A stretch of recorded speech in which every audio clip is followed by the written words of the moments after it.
Everyone, this is Jennifer. I teach at Ballet Austin in the Academy. Sometimes I teach open classes. I'm always looking for healthy ways to eat, like breakfast and lunch and dinner, but I tend to eat vegetarian when I'm at home, so I'm going to show you my overnight oats, which I used to eat every day last summer when I was doing summer intensive.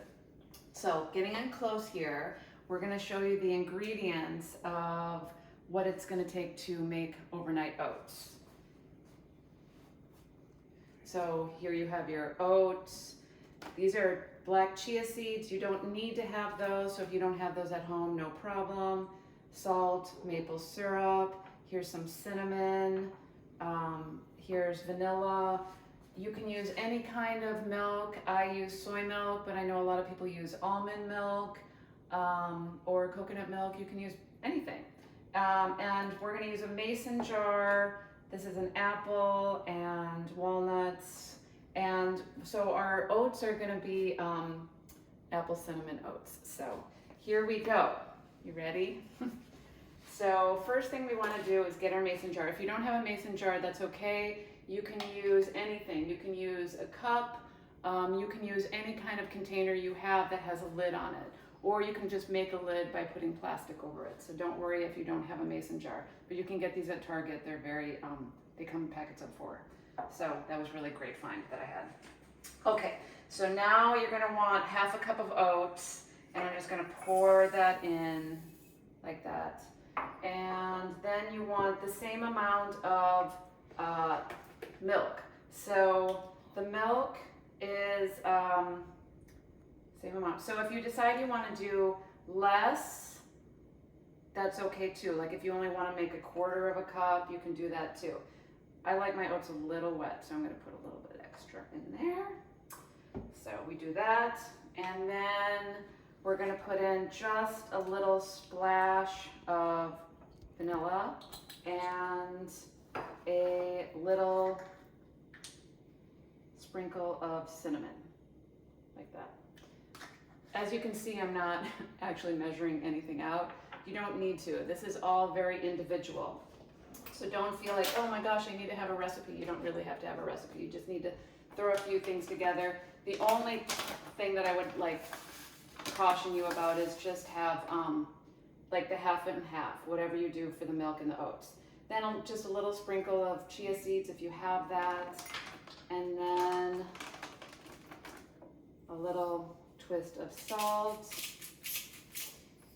and a little maple syrup, and then we're going to mix it up and like that, just to get it all sort of mixed up.